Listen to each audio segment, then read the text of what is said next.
इस कहानी की शुरुआत में सहारा रेगिस्तान का एक बंजर और वीरान इलाका दिखाया जाता है, जहाँ पर दूर दूर तक सूखी जमीन और चट्टानें नजर आती हैं। यहाँ इस सुनसान रेगिस्तान में हम कुछ लोगों को देखते हैं जो पैदल सफर कर रहे होते हैं। दरअसल ये लोग माइग्रेंट से हैं जो नाइजीरिया, कैमरून और दूसरी अफ्रीकन कंट्री से होकर यूरोप जाने की कोशिश करते हैं। इनके हालात देखकर लगता है कि ये कई दिनों से सफर पर हैं। इस ग्रुप में सबसे आगे एक लड़का होता है जिसका नाम लियोनार्ड है। वो बार बार मुड़ता है और पीछे मुड़कर अपने साथियों को देखने लगता है। लियोनार्ड काफी थक चुका होता है। तभी लियोनार्ड आगे देखता है कि जमीन पर कुछ लोग गिरे हुए हैं। वो लोग जिंदा है या मर चुके हैं ये दूर से पता नहीं चलता। और जब वो लोग करीब पहुंचते हैं तब ये देखते हैं कि वो माइग्रेंट्स हैं जो प्यास और भूख की वजह से मर चुके हैं। वहाँ पर एक लड़की भी जमीन पर पड़ी होती है जो कि अभी तक जिंदा होती है। इस लड़की का नाम होप है। वो नाइजीरिया की रहने वाली है। वो बहुत ही ज्यादा कमजोर और प्यासी होती है। वो उठने की कोशिश करती है लेकिन उसमें इतनी ताकत नहीं होती कि वो उठ सके। दरअसल होप के साथ जो दूसरे नाइजीरियन थे वो उसे बोझ समझकर वहीं पर ही छोड़ गए होते हैं ताकि वो खुद को बचा सके। लियोनार्ड का साथी कहता है कि इसे यहीं रहने दो, हमारे पास पानी कम है, हम इसका बोझ नहीं उठा सकते। तब लियोनार्ड के साथी आगे बढ़ जाते हैं और अपना आगे का सफर शुरू करते हैं। लियोनार्ड भी आगे बढ़ने लगता है। वो कुछ कदम आगे चलता है लेकिन वो फिर से रुक जाता है। दरअसल उसका ज़मीर इजाजत नहीं देता कि वो किसी इंसान को जिंदा ऐसे मरने के लिए छोड़ दे, जबकि वो उसकी मदद कर सकता है। अब जब वो पीछे मुड़ता है तब होप ने अपना हाथ थोड़ा सा उठाया होता है। वो बोल नहीं पाती लेकिन मदद मांगती है। लियोनार्ड वापस आता है और अपनी पानी की बोतल बाहर निकालता है। वो पानी की कीमती बूंदें होप के सूखे हुए होंठों पर डालता है।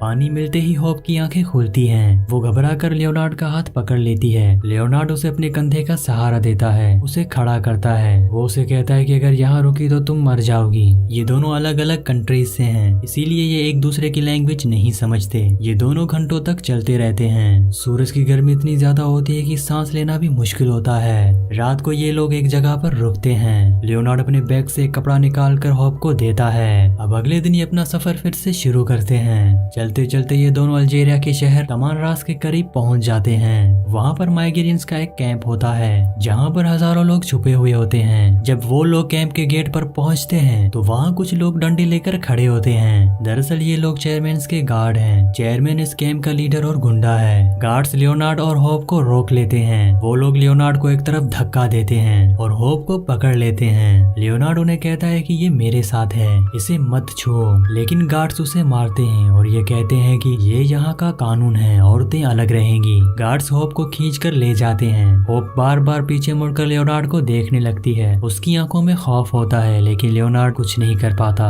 वो भीड़ में खड़ा रह जाता है। यहाँ रहने के लिए हर किसी को किराया देना पड़ता है। मर्द वहाँ काम करते हैं और यहाँ भीख मांगते हैं। लियोनार्ड को कैमरूनियन वाले इलाके में जगह मिलती है। वो वहाँ के लोगों से होप के बारे में पूछता है। लोग उसे बताते हैं कि औरतों को चेयरमैन के पास ले जाया जाता है और वहाँ उनका इस्तेमाल होता है। ये सुनकर लियोनार्ड परेशान हो जाता है। अब इसके बाद रात हो जाती है। कैंप में आग लग रही होती है और वहाँ के लोग बहुत ही शोर मचा रहे होते हैं। जिसके बाद हम देखते हैं कि लियोनार्ड चुपके से औरतों वाले इलाके की तरफ जाता है। वो वहाँ एक दीवार के पीछे छुपकर देखता है। कुछ आदमी औरतों को खींचकर ले जा रहे होते हैं। लियोनार्ड देखता है कि होप को भी चेयरमैन के लोग ले जा रहे हैं। होप चुपचाप उनके साथ जा रही होती है क्योंकि उसे पता है कि अगर उसने मना कर दिया तो ये लोग उसे मार देंगे। ये एक जिंदा रहने की कीमत है जो वो चुका रही है। ये देखकर लियोनार्ड को बहुत ही गुस्सा आता है क्योंकि वो बेबस है। अगर वो बीच में गया तो चेयरमैन के लोग उसे मारने में एक सेकंड भी नहीं सोचेंगे।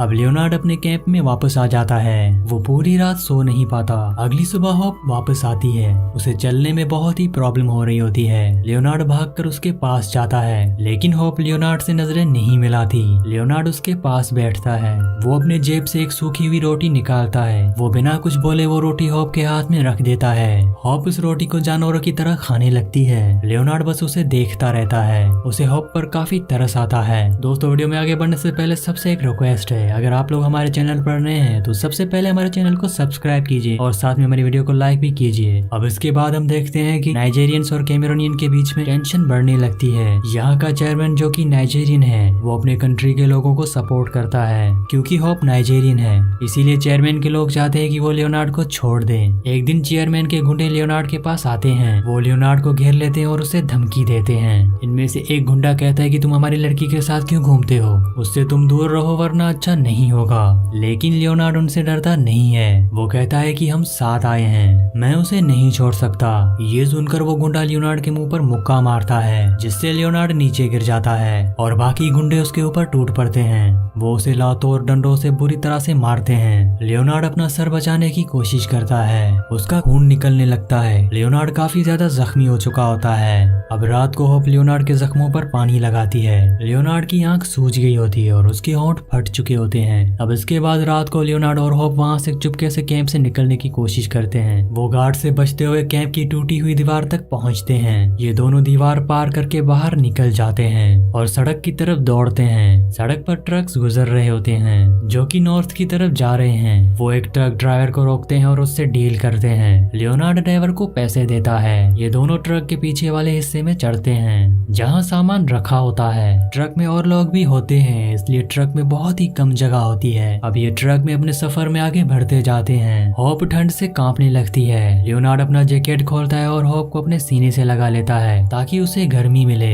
कई दिनों के मुश्किल सफर के बाद वो दोनों मोरो को पहुंच जाते हैं। इनकी मंजिल गुरुंगू माउंटेन्स है। ये पहाड़ स्पेन के शहर मनीला के बिल्कुल सामने है। यहाँ पहाड़ों के बीच हजारों माइग्रेंट्स जंगल में छुपे हुए होते हैं। वो लोग टेंट्स लगाकर वहाँ पर छुपे हुए होते हैं और बॉर्डर पार करने का मौका ढूंढते हैं। लियोनार्ड और होप पहाड़ पर चढ़ते हैं। यहाँ भी अलग अलग ग्रुप्स बने हुए होते हैं, मालियंस, कैमरोनियन और नाइजीरियंस। लियोनार्ड कैमरोनियन कैंप के लीडर के पास जाता है ताकि प्रोटेक्शन मांग सके। इस आदमी का नाम बेंटोन होता है। वो लियोनार्ड को देखता है और फिर होप को देखता है। बेंटोन उसे गुस्से में कहता है कि तुम यहाँ रह सकते हो लेकिन ये लड़की नहीं, ये नाइजीरियन है, ये हमारी दुश्मन है। लियोनार्ड के सामने एक बार फिर से वही मुसीबत आ जाती है। तब लियोनार्ड बेंटन से झूठ बोलता है। वो कहता है कि ये मेरी वाइफ है।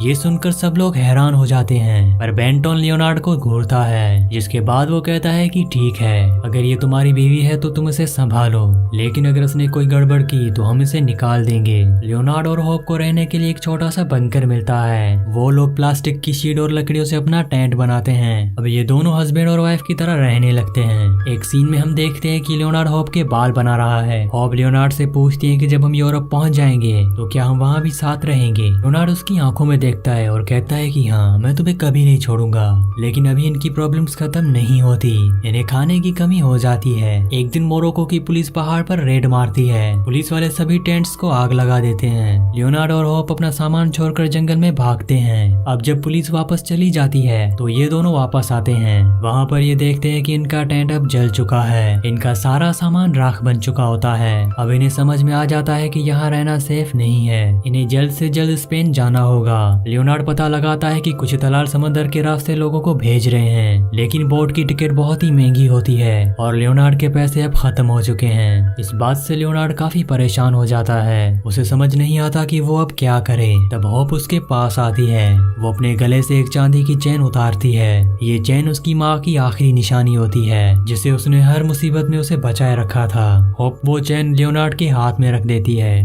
वो कहती है कि इसे बेच दो, इसे हमें बोट में जगह मिल जाएगी, लेकिन लियोनार्ड उसे मना कर देता है। वो उसका चेन उसे वापस देने लगता है, लेकिन होप उसकी जबरदस्ती मुट्ठी बंद कर देती है और कहती है कि हमारा साथ रहना ज्यादा जरूरी है। ये लोग चेन बेचकर एक दलाल के पास जाते हैं। दलाल जब पैसे गिनता है तो बोलता है कि इतने में सिर्फ एक ही सीट मिलेगी। ये सुनकर ये दोनों खामोश रह जाते हैं। इनके पास अब और कोई चारा नहीं है, पुलिस कभी भी वापस आ सकती है। तब लियोनार्ड एक मुश्किल फैसला लेता है। वो होप से कहता है कि तुम जाओ। ये सुनकर होप रोने लगती है। वो कहती है कि मैं तुम्हारे बिना नहीं जाऊंगी। लियोनार्ड उसे समझाता है और वो कहता है कि यहाँ औरतों के लिए खतरा ज्यादा है, तुम यहाँ से निकल जाओ, मैं पीछे से किसी और बोट में आ जाऊंगा, मैं तुमसे वादा करता हूँ। होप जानती है कि लियोनार्ड झूठ बोल रहा है, शायद दूसरी बोट उसे कभी ना मिले।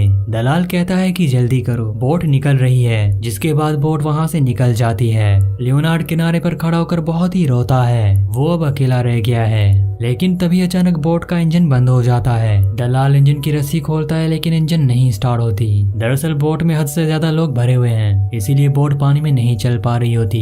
पानी बोट के अंदर आने लगता है, जिससे लोग चिल्लाते हैं। तब दलाल कहता है कि ये नहीं चलेगी, तुम सब बाहर निकलो। ये सभी लोग किनारे पर वापस आ जाते हैं। लियोनार्ड दौड़कर पानी में जाता है और होप को बोट से उतारता है। होप लियोनार्ड के गले लगकर रोती है। इन्होंने रेगिस्तान पार किया और भूख और मार सही और कैंप का जुल्म झेला, लेकिन इन्होंने हार नहीं मानी और ना ही एक दूसरे का साथ छोड़ा। इनके चेहरों पे डर नहीं बल्कि उम्मीद और सुकून है। इसी सीन के साथ इस कहानी का एंड हो जाता है। नेक्स्ट मूवी आप कौन सी सुनना चाहते हैं मुझे कमेंट्स में लाजमी बताइएगा, और अगर आपको ये वीडियो पसंद आई हो तो हमारी वीडियो को लाइक और चैनल को सब्सक्राइब लाजमी से कर देना।